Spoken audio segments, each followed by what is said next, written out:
morning students. I hope you all are doing well. कल हमने microbiology discuss किया था, सेक्शन बी आपका बीएससी सेकेंड जूलॉजी पेपर का थर्ड. ठीक है. आज आज हम उसी टॉपिक को कंटिन्यू करेंगे. कल हमने दो डिजीज़ेस के बारे में देखा था. वहाँ पे कौन सी, एक तो आपने टेटनस के बारे में देखा था, एक डिप्थीरिया के बारे में देखा था. टिटनेस में क्या इन्वॉल्व था, आपका कौन सा बैक्टीरिया इन्वॉल्व था? दैट वाज क्लोस्ट्रीडियम टिटनाई, जो कि कैसा था, नेचर में ग्राम पॉजिटिव नेचर का था. डिप्थीरिया जो कि कॉर्नी बैक्टीरियम डिप्थीरिया कॉज कर रहा था, वो भी कैसा था, नेचर में ग्राम पॉजिटिव नेचर का था. ठीक है. अब हम आगे कंटिन्यू करेंगे नेक्स्ट डिजीज से, दैट इज़ लेप्रोसी. ठीक है.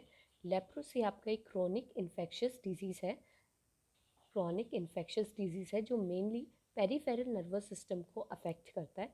इसके साथ साथ हमें स्किन मसल्स, आई, बोन या इंटरनल ऑर्गन में भी इसका इफेक्ट देखने को मिलता है लेप्रोसी का.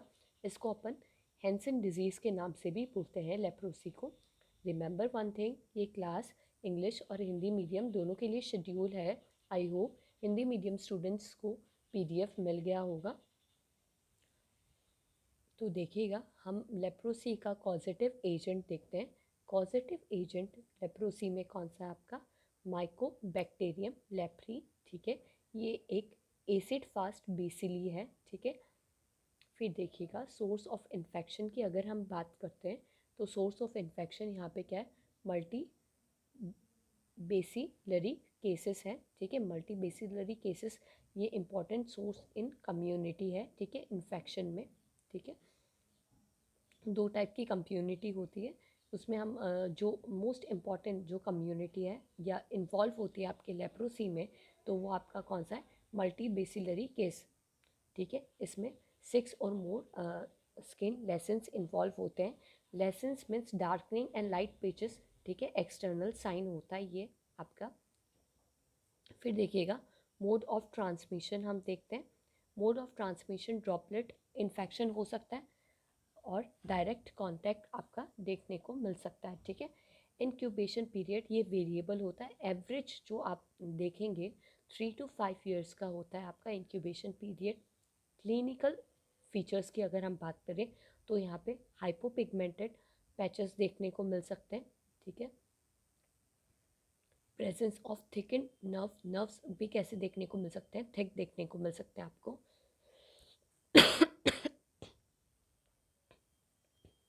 Sorry. partial or total loss of cutaneous sensation in the affected area. partial या फिर total loss आपको देखने को मिल सकता है cutaneous sensation में. जो एरिया अफेक्टेड है लेप्रोसी से, जहाँ पे आप वहाँ पे देखोगे सेंसेशन है, या तो पार्शियली रहेगा या फिर टोटली लॉस हो जाता है, क्योंकि ये किसको इफेक्ट करता है? आपके पेरिफेरल नर्वस सिस्टम को इफेक्ट करता है. ठीक है. Presence of acid fast bacilli in the skin और नेजल स्मेयर हमें देखने को मिलता है. आपके हम इसको देख सकते हैं कि जो एसिड फास्ट बेसिली है वो आपके स्किन या नेजल स्मेयर में देखने को मिल सकता है. सो ये आपके कौन से थे? ये क्लिनिकल फीचर्स थे. ठीक है. सिम्टम्स या साइन थे जिससे हम किसको डिटेक्ट कर सकते हैं? लेप्रोसी को डिटेक्ट कर सकते हैं. ठीक है. लेप्रोसी को कॉमनली हम क्या बोलते हैं? हैंसन डिजीज़ भी बोलते हैं. ठीक है. आगे देखिएगा, हम डायग्नोसिस देखते हैं. डायग्नोसिस ये नेसल स्मेयर के थ्रू कर सकते हैं. आप स्वाप करके उस एरिया को स्किन स्मेयर में भी देख सकते हैं. ठीक है. ब्लड टेस्ट की तरह भी, ब्लड टेस्ट से भी डायग्नोस कर सकते हैं. इवन एक जो डेफिनेटिव टेस्ट है इसका लेप्रोमीन टेस्ट है. ठीक है. लेप्रोमीन टेस्ट है, ये भी यूज़ किया जाता है किसको डिटेक्ट करने के लिए? आपके लेप्रोसी को डिटेक्ट करने के लिए यूज़ में किया जाता है. ठीक है.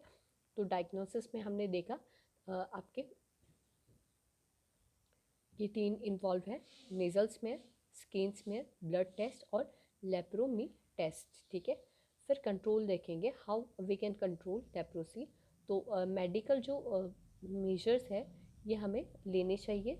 शुड बी टेकन अर्लियर, और अर्ली केस डिटेक्शन होना चाहिए. आइसोलेशन ऑफ इन्फेक्टेड होस्ट, जो इन्फेक्टेड होस्ट है उनका आइसोलेशन किया जाना चाहिए, क्योंकि ये फर्दर क्या ना हो, ट्रांसमिशन इसका ना हो, क्योंकि यहाँ पे क्या है, आप देखिएगा ये क्या थी, ट्रांसमिटेबल डिजीज़ है, ठीक है। तो हमें क्या करना होगा, आइसोलेट करना होगा पर्सन को या इन्फेक्टेड होस्ट को। फिर देखिएगा इसका ट्रीटमेंट ट्रीटमेंट ये फॉलोइंग ड्रग्स दिए जाते हैं, ठीक है। कुछ ड्रग्स हैं यहाँ पे अब मैंशनड है जो कि फॉर 12 मंथ्स दिए जाते हैं, ठीक है। 12 मंथ्स का मेडिकेशन पीरियड होता है लेप्रोसी में, ठीक है। रिफाम्सिन दिया जाता है जो कि 400 mg वंस अ मंथ, एक बार मंथ में 400 mg रिफाम्सिन का दिया जाता है। डेफोसोन का 50 mg डेली दिया जाता है। और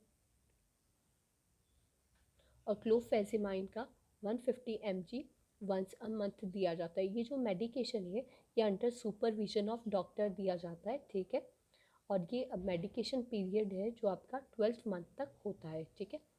आई होप यहाँ तक आपको क्लियर हो गया होगा। एक बार हम ये कंप्लीट करके ट्यूबरक्लोसिस मैं आपको एक बार वापस रिपीट कर दूंगी। देखिएगा, नेक्स्ट डिजीज़ है हमारा ट्यूबरक्लोसिस, जिसको कॉमनली टीबी बोलते हैं, ठीक है। टीबी एक कॉन्टाजीनियस इन्फेक्शियस डिजीज़ है, ठीक है, जो कि किसको अटैक करते हैं, आपके लंग्स को अटैक करता है। मेनली ये लंग्स रीजन में देखने को मिलता है टीबी। कुछ और भी टीबी देखने को मिलते हैं, जैसे आपके स्टमक एरिया में देखने को मिलते हैं, यूट्रस वाले एरिया में देखने को मिलते हैं। पर कॉमनली जो टीबी है आपका लंग्स वाले रीजन में ज़्यादा देखने को मिलता है, ठीक है। ये अदर पार्ट ऑफ बॉडी को भी अफेक्ट करता है, ब्रेन और स्पाइन को। लंग्स में यहाँ पे क्या हो जाती है, स्वेलिंग हो जाती है, ठीक है। स्वेलिंग हो जाती है क्योंकि एग्रीगेशन होता है वहाँ पे डेड सेल या टिश्यूज़ का, ठीक है, जिसको हम क्या बोल सकते हैं, ट्यूबरक्ली फॉर्मेशन हो जाता है आपके लंग्स में, ठीक है। कफ या म्यूकस जो चीज़ें हैं आपकी वहाँ पे एक्यूमुलेट होने लग जाती है आपके लंग रीजन में।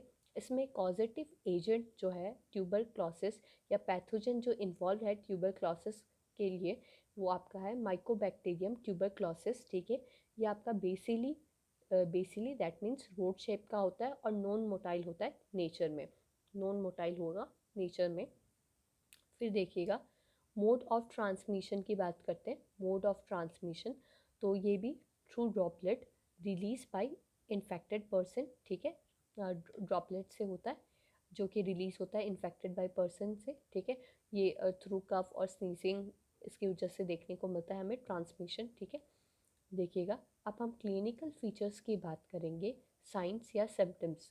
देखिए दो टाइप की टीबी होती है, एक लेटेंट टीबी होती है, एक एक्टिव टीबी होती है। यू मस्ट बी थिंकिंग, आप सोच रहे होंगे what do you mean by latent या एक्टिव टीबी। तो एक्टिव दैट मीन्स जो कि डिजीज़ कॉज करना स्टार्ट कर दिया, whereas latent TB is infectious stage of TB, ठीक है। इसमें क्या होता है, जब टीबी एक्टिवेट नहीं होता, एक्टिव नहीं होता, तो उस स्टेज को हम क्या बोलते हैं, लेटेंट टीबी बोलते हैं। तो देखिएगा टीबी जो पैथोजन है आपका बॉडी में जब एंटर करता है, ठीक है, तो वो अपनी बॉडी के अराउंड ग्रेन्यू ग्रेन्यूलोमास बना लेता है, ग्रेन्यूलोमास फॉर्म कर लेता है, जिसकी वजह से क्या रहता है, वो inside the host protected manner में रहता है, ठीक है। तो तभी जो आपका लेटेंट टीबी है वो एक इन्फेक्शियस स्टेट है। इसमें कोई सिम्टम्स नहीं होते, लेकिन ट्रीटमेंट नेसेसरी होता है। सिम्टम्स आप नहीं डिटेक्ट कर पाते क्योंकि यहाँ पे एक्टिव स्टेट में नहीं होते, ये सेसाइल मोड में होते हैं, ठीक है। और लेकिन फिर भी इसका ट्रीटमेंट क्या है, नेसेसरी है। अगर आपने ट्रीटमेंट नहीं किया, क्योर नहीं किया, तो ये एक्टिव फॉर्म ऑफ टीबी में कन्वर्ट हो जाएगा, ठीक है। देखिएगा एक्टिव फॉर्म टीबी में आप देखेंगे कि कफिंग ज़्यादा देखने को मिलता है आपको, और कफिंग ये मोर देन 3 वीक्स और 4 वीक्स में देखने को मिलेगा आपको, 3 से 4 वीक्स तक, मतलब महीने महीने तक कफिंग करते रहते हैं, ठीक है। 1 मंथ तक कफिंग चलता रहता है इसमें। फिर देखिएगा कफिंग के साथ ब्लड निकलना, ठीक है, चेस्ट पेन होना जब आप ब्रीथ कर रहे हैं या कफ कर रहे हैं, ठीक है।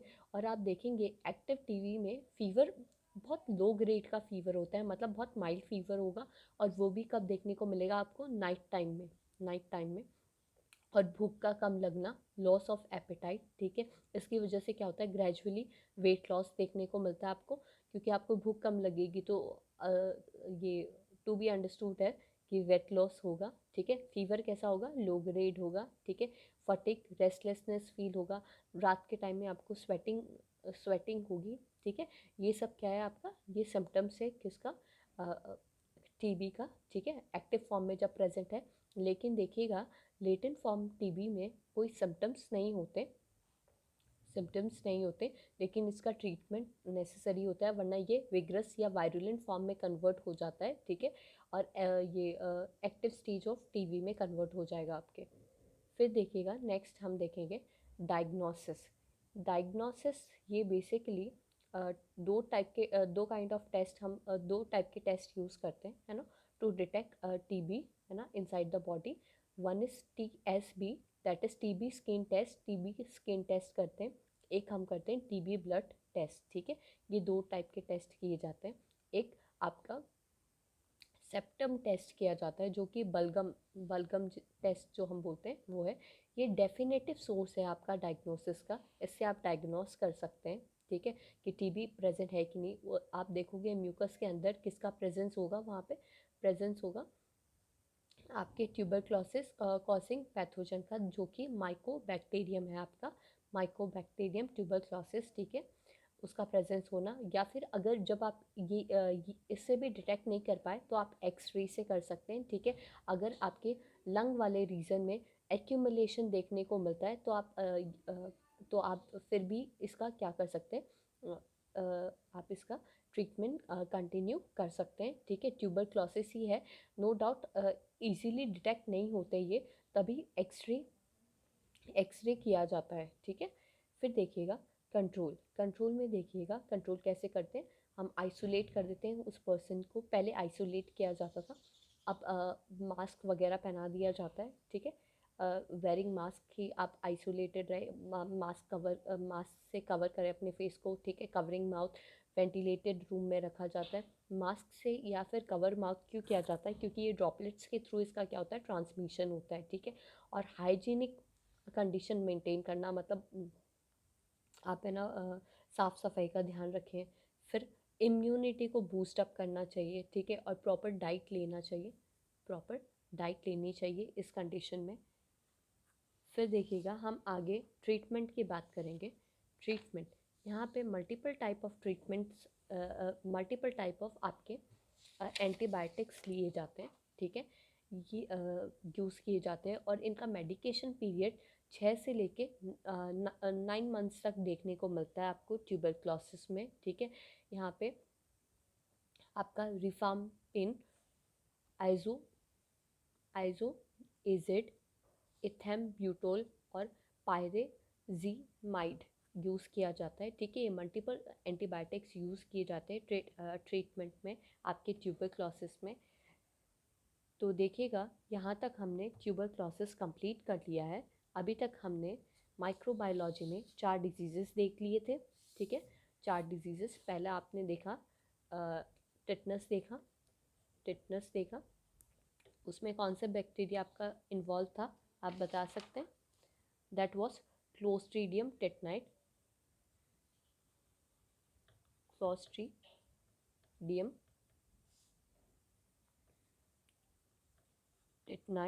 जो कि कैसे नेचर का था, पॉजिटिव नेचर का था, ठीक है, gram positive.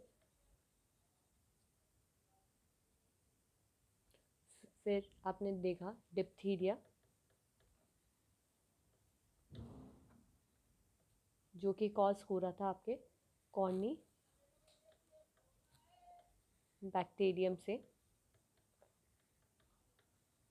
Corny bacterium diphtheria. ये भी कैसे नेचर का था, ग्राम पॉजिटिव नेचर का था। फिर हमने इसके बाद में हमने डिस्कस किया आपके लेप्रोसी के बारे में।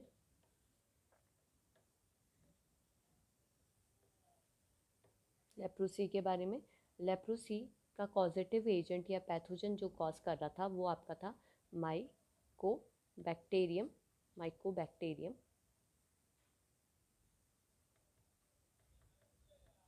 Leprae,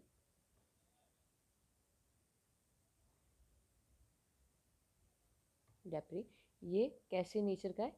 acid fast bacilli nature का था।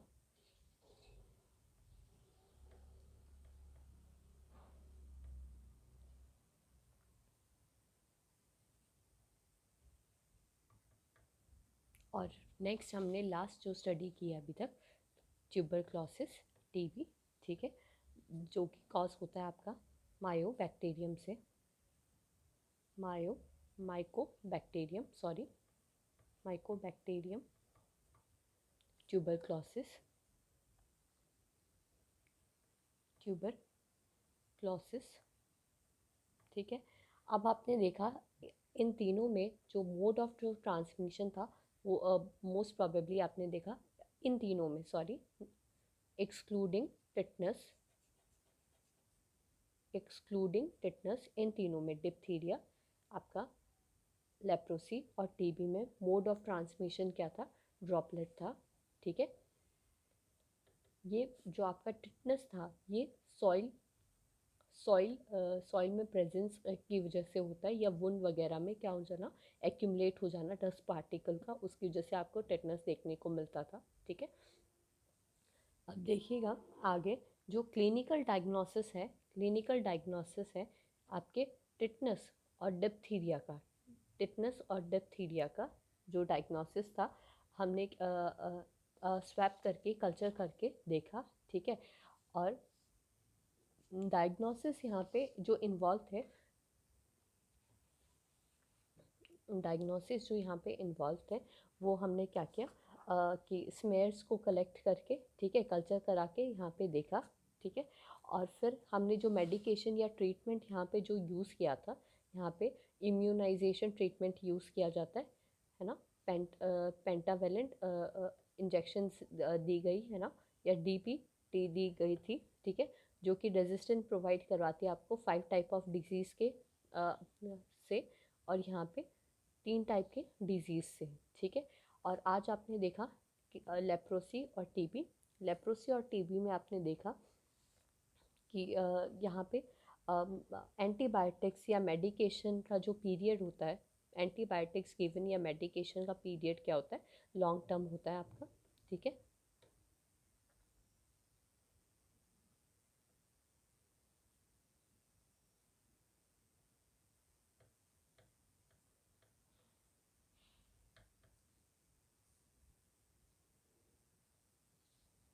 और यहाँ पे सुपरविज़न की बहुत ज़रूरत होती है, ठीक है। अदरवाइज सुपरविज़न नहीं किया गया तो डेथ भी देखने को मिल सकती है, और वापस भी ये डिज़ीज़ क्या हो सकते हैं आपके, वापस भी ये डिज़ीज़ आपको देखने को मिल सकती है बॉडी में, ठीक है। तो यहाँ पे प्रॉपर मेडिकेशन और सुपरविज़न की नीड है, मस्ट है, ठीक है। और यहाँ पे हमने जो ड्रग्स इन्वॉल्व थे आपके टीबी में और लेप्रोसी में वो देखेंगे, तो आपके लेप्रोसी में रिफाम्सिन,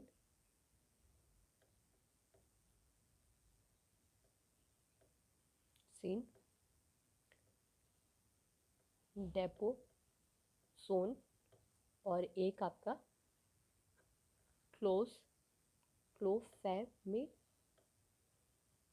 क्लोफैमिन इन्वॉल्व था, ठीक है। यहाँ पे आपके टीबी में इन्वॉल्व था आपका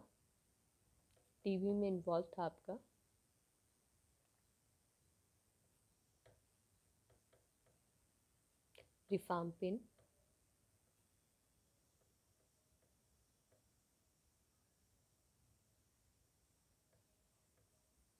आइसोनाइएजाइड,